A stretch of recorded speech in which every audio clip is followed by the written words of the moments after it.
Rightio, welcome to the first Acid Logistics, Acid Studios, Acid TV's venue spotlight. Today we're here at the beautiful Link Pin in the Central Coast in Woy Woy with the owner, Adam Brzozoski. I've said that right? Yep, Brzozoski.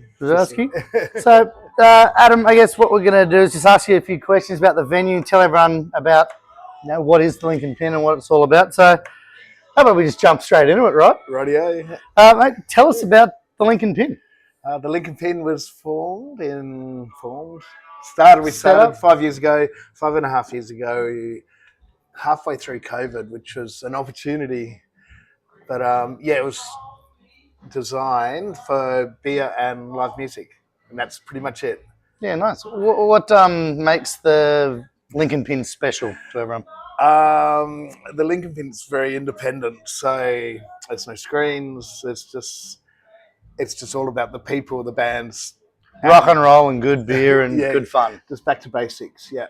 And so I guess that essentially is my next question: was what was the story behind it? What was the thought behind setting this up? What were you doing before? I've been playing in bands since I was little, putting on shows since I was really little. And we'd tour around the place and people would say, we want to come to the Central Coast. And it's like, well, we can't. There's nowhere to play for independent bands. So kind of got sick of that. So we just thought we'd start our own venue. And you still play here as well? You're on the gear a bit? Yep, it's a fun stage to play on. It started off being really weird, actually. I hated playing here, but now, I like it. It's good. Yeah, great. Yeah. In terms of hospitality, what do you reckon exceptional hospitality means to yourself and the Link Pin? I suppose authenticity and just being real about it. Yeah, it's about community, and you've got to look after your customers, and that's what essentially keeps customers coming back. We've got a really strong local following, but people who come from a lot of different people come in with the bands. And people always want to come back. So, it's a win. So how do you create the culture that is the Link Pin? I mean, when I first walked in, 4 years ago, I came in to drop some beer off and say g'day. And I think Sam was in 10-minute parking. And all of a sudden I had to run out because we'd hung around for 4 hours drinking beer. And I just immediately felt at home. How do you create that sort of culture? Well, it's definitely making people feel at home. Anyone who walks through the door should feel at home. It's just being interested in people and being true to yourself, I suppose. Makes sense. Yeah, yes. And I guess that all comes down to the team environment as well. So how important is the team to what makes the Link Pin? Oh, the team's massive. Yeah, it's all. I just try to empower everyone to just. If they shit at something, don't worry about that. Just do what you're good at. We're all in it together. Yeah. And as a team, you balance out and you've got a bit of everything. Yeah, great.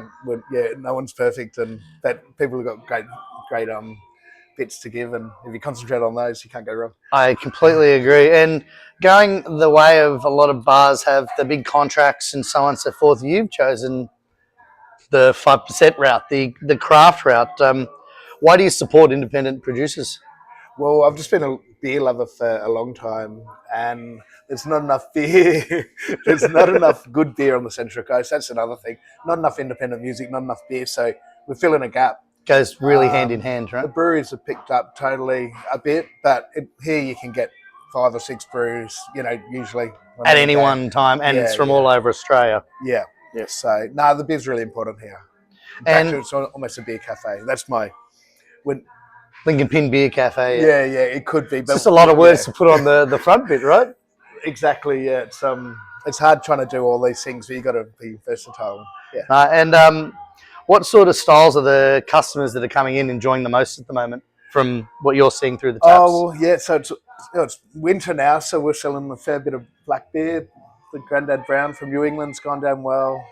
So you've got Esker there. KG Crush is a favourite and always on tap. Most of our taps rotate. We've still got a lot of lager drinkers, but we try to just give them something fresh. And have you noticed lager dropped off, or it's still quite a solid? Most bars have the lager and the pale. Well, the pale's definitely catching it up here, but people definitely appreciate something different. you know, back to the Crazy original. Lamington stouts as well as a straight lager. Yeah, so it's just that, you know, we've got people coming in weekly to try see what's new or whatever, which is great. And over the last couple of months, what surprised you the most in not only just the beer styles that have come out, like just trends in general? What surprised you in the marketplace currently? In some ways, it's a little bit predictable. What have I liked? I'm a bit stuck. What have I been? Boat Roggers thrown in some good Yorkshire pales. The traditional kind of Reds has been an styles. interesting one. Reds are good. What was on before the Grandad? There's something. Yes, I should. Good question. We've had I'm always some thinking great forward, beers. and I don't go backwards that much. But when you look through the, you know, the decals, it's pretty amazing what beers we've had. Jeez, you've had some great beers through here over the years. Yeah, it does run into a bit of a blur, but yeah, I mean, people have been into their crankshaft. People have been into top 10. Yeah. So that's the only brand recognition kind of beer that we've got. Everything else is a bit more underground, which is cool. It's about that whole music scene, the underground. Yeah, and it's. I mean, so many people come in and go, "I don't know any of these beers," and it's like, they walk out happy ducks. We can, I can walk. You can find something for someone. What do you normally drink? I ask them, and then kind of send them in the right direction. Yeah, nice. The Good Folk stuff's been good over for the Blues Fest weekend. That was just recently. You had 3 days of mayhem. Yeah, their IPA was a lot different. It was interesting. I think you even poured seltzers and bits and pieces as well, which is. And their mid strength is. I don't normally drink mid strength, but yeah, it's drinkable. Good to see you taking care of your body. I guess the next thought of passage I'm going to ask is about customer experience. What for you would be the perfect customer experience when they come into Link Pin? So just to enjoy something new, have a chat to someone they've never spoken to before, and you know, enjoy the interaction with the staff, eat some food because our food's great as well. I can't argue with that. It's one of the best burgers I've ever eaten. Band, but yeah. So really family friendly too. We've got kids, and it's been quite great to bring the kids in on a Sunday. Sometimes I've had earmuffs because the bands were loud, and other times it's been really cool. But they've loved it every time, and from dogs to families. Yeah, anyone can come down here and hang out and feel welcome. No, it's always been crazy. Like people bring their newborns in to meet their mates, and they bring their great grandmother in to see. It's a great meeting place. So it's really cool having such a wide demographic. And how do you train your staff to be able to achieve this symbiotic role and feel good? We just kind of feel it as we go. So yeah, we just fly through. Welcome. It's sink or swim. Yeah, no, it's just about the staff being empowered to be themselves. Yeah. So there's no real training. It's just here's what we do. It's funny, we've got really good retention. Like everyone hangs around them, so they must love it. So. Well, that's a big one with the turnover of hospitality staff in recent years. If you've got staff sticking around, it's great. I guess what's one small details that the guests notice? Probably that there's no television. And pokies. Yeah. And pokies. And you're right. Yeah. People, it's a small detail. It's a big detail that people just think they're stepping back in time almost because it's just simple. It works. People have actually got to talk to each other and engage and not stare at screens. Yes. Now, in terms of leadership, you're the one who runs and looks after the Link Pin. What's your leadership philosophy? It's a good one for you. I suppose I'm going back to empowerment of the people, just letting people do their thing, looking after people as well, like their family and like their, coming into your house. And, just trying to keep it fresh as well, looking after people, respecting people. Yep. Great bloody philosophy. I'll cheers to that. So the other one is, I guess it's tied in with it, is how do you motivate the staff to get in there and do that? Sometimes everyone can be tired, especially 3-day weekends.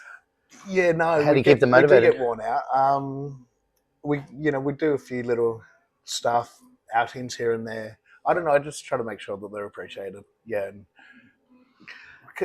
try not to. It's a damn fine baseline to live, right? No marathon shifts. Generally.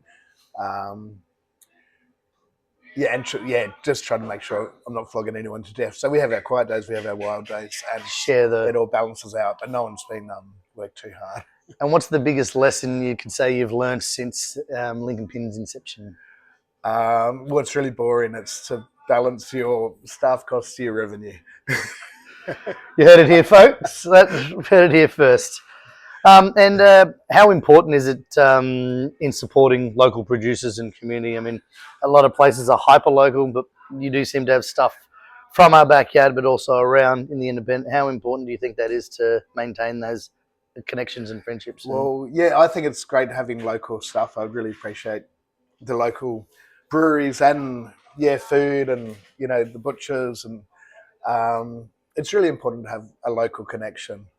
Sponsoring local soccer clubs and doing community fundraisers and things like that, which you guys are actively involved in, which is great. Yeah, we've got a lot of connection with community, and so I was going to ask you, how do you contribute to the community, but I think you've rolled that up all into one. You've done this before.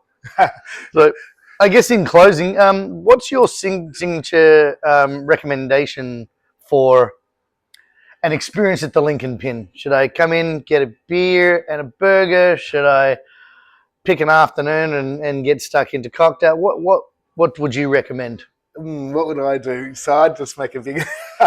I'd come on a Saturday. Saturdays are our busiest day, but not too crazy. I'd check the gig guide and make sure I came in for a band that I wanted to see. I'd get here early, grab a burger, do a lap around the beer taps. There's 10 beer taps to try. So it's a good lap. So you need enough time to do that. And maybe freshen up with a margarita. Tequila's our specialty. Now we're starting to talk. So you're tequila specialist. So, and that was what I was going to say. Why would someone visit the venue? And it's you'll grab something that you won't be able to get anywhere else, and you'll see a band you've never seen before. You might never want to see them again, but you might be a fan for life, kind of thing. So, yeah. Pretty happy with that. Well, Adam, thank you for taking the time to let us talk about the Link Pin. Thank you all for watching, and like and subscribe, and see you next time. See you soon. Up for a beer. Cheers.